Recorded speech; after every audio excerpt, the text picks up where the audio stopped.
trees of grain, for purple mountain majesties. When, in the course of human events, it becomes necessary for one people to dissolve the political bands which have connected them with another, and to assume among the powers of the earth the separate and equal station to which the laws of nature and of nature's God entitle them. A decent respect to the opinions of mankind requires that they should declare the causes which impel them to the separation. We hold these truths to be self-evident, that all men are created equal, that they are endowed by their Creator with certain unalienable rights, that among these are life, liberty, and the pursuit of happiness. That to secure these rights, governments are instituted among men, deriving their just powers from the consent of the governed. That whenever any form of government becomes destructive of these ends, it is the right of the people to alter or to abolish it and to institute new government. Laying its foundation on such principles and organizing its powers in such form as to them shall seem most likely to affect their safety and happiness. Prudence indeed will dictate that governments long established should not be changed for light and transient causes. And accordingly, all experience hath shown that mankind are more disposed to suffer while evils are sufferable than to right themselves by abolishing the forms to which they are accustomed. But when a long train of abuses and usurpations, pursuing invariably the same object, evinces a design to reduce them under absolute despotism, it is their right, it is their duty to throw off such government and to provide new guards for their future security. Such has been the patient sufferance of these colonies, and such is now the necessity which constrains them to alter their former systems of government. The history of the present King of Great Britain is a history of repeated injuries and usurpations, all having in direct object the establishment of an absolute tyranny over these states. To prove this, let facts be submitted to a candid world. He has refused his assent to laws the most wholesome and necessary for the public good. He has forbidden his governors to pass laws of immediate and pressing importance unless suspended in their operation till his assent should be obtained. And when so suspended, he has utterly neglected to attend to them. He has refused to pass other laws for the accommodation of large districts of people unless those people would relinquish the right of representation in the legislature, a right inestimable to them and formidable only to tyrants. He has called together legislative bodies at places unusual, uncomfortable, and distant from the depository of their public records for the sole purpose of fatiguing them into compliance with his measures. He has dissolved representative houses repeatedly for opposing with manly firmness his invasions on the rights of the people. He has refused for a long time after such dissolutions to cause others to be elected, whereby the legislative powers, incapable of annihilation, have returned to the people at large for their exercise, the state remaining in the meantime exposed to all the dangers of invasion from without and convulsions within. He has endeavored to prevent the population of these states, for that purpose obstructing the laws for naturalization of foreigners, refusing to pass others to encourage their migrations hither, and raising the conditions of new appropriations of lands. He has obstructed the administration of justice by refusing his assent to laws for establishing judiciary powers. He has made judges dependent on his will alone for the tenure of their offices and the amount and payment of their salaries. He has erected a multitude of new offices and sent hither swarms of officers to harass our people and eat out their substance. He has kept among us in times of peace standing armies without the consent of our legislatures. He has affected to render the military independent of and superior to the civil power. He has combined with others to subject us to a jurisdiction foreign to our Constitution and unacknowledged by our laws, giving his assent to their acts of pretended legislation.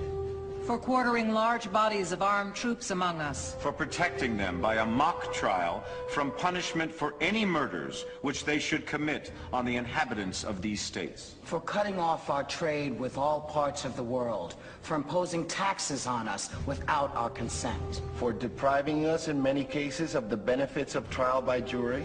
For transporting us beyond seas to be tried for pretended offenses. For abolishing the free system of English laws in a neighboring province, establishing therein an arbitrary government, and enlarging its boundaries so as to render it at once an example and fit instrument for introducing the same absolute rule into these colonies. For taking away our charters, abolishing our most valuable laws, and altering fundamentally the forms of our governments. For suspending our own legislatures and declaring themselves invested with power to legislate for us in all cases whatsoever. He has abdicated government here by declaring us out of his protection and waging war against us. He has plundered our seas, ravaged our coasts, burnt our towns, and destroyed the lives of our people. He is, at this time, transporting large armies of foreign mercenaries to complete the works of death, desolation, and tyranny, already begun with circumstances of cruelty and perfidy, scarcely paralleled in the most barbarous ages, and totally unworthy of the head of a civilized nation. He has constrained our fellow citizens taken captive on the high seas to bear arms against their country, to become the executioners of their friends and brethren, or to fall themselves by their hands. He has excited domestic insurrections amongst us, and has endeavored to bring on the inhabitants of our frontiers, the merciless Indian savages whose known rule of warfare is an undistinguished destruction of all ages, sexes, and conditions. In every stage of these oppressions, we have petitioned for redress in the most humble terms. Our repeated petitions have been answered only by repeated injury. A prince whose character is thus marked by every act which may define a tyrant is unfit to be the ruler of a free people.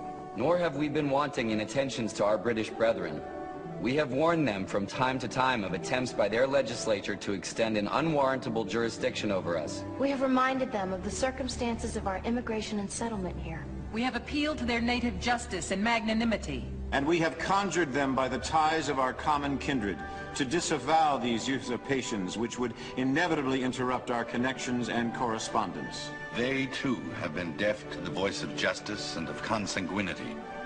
We must, therefore, acquiesce in the necessity which denounces our separation and hold them, as we hold the rest of mankind, enemies in war, in peace, friends. We, therefore, the representatives of the United States of America, in General Congress assembled, appealing to the Supreme Judge of the world for the rectitude of our intentions, do, in the name and by authority of the good people of these colonies, solemnly publish and declare that these united colonies are, and of right, ought to be free and independent states. That they are absolved from all allegiance to the British Crown. And that all political connection between them and the state of Great Britain is and ought to be totally dissolved. And that as free and independent states, they have full power to levy war, conclude peace, contract alliances, establish commerce, and to do all other acts and things which independent states may of right do. And for the support of this declaration, with a firm reliance on the protection of divine providence, we mutually pledge to each other our lives, our fortunes, and our sacred honor.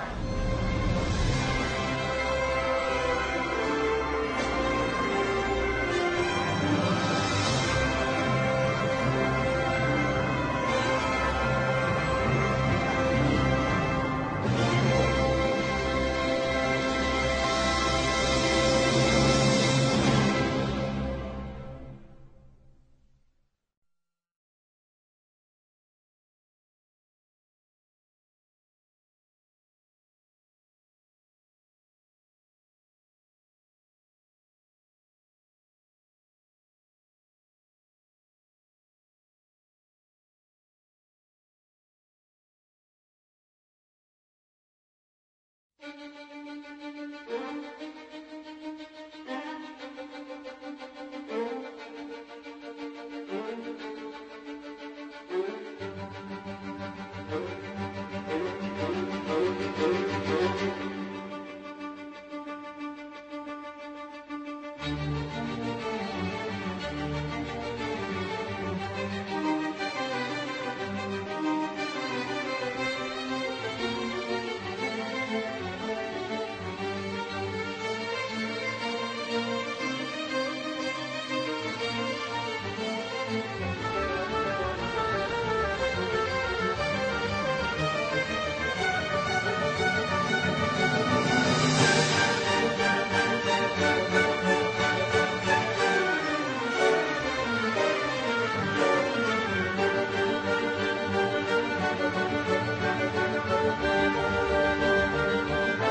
you.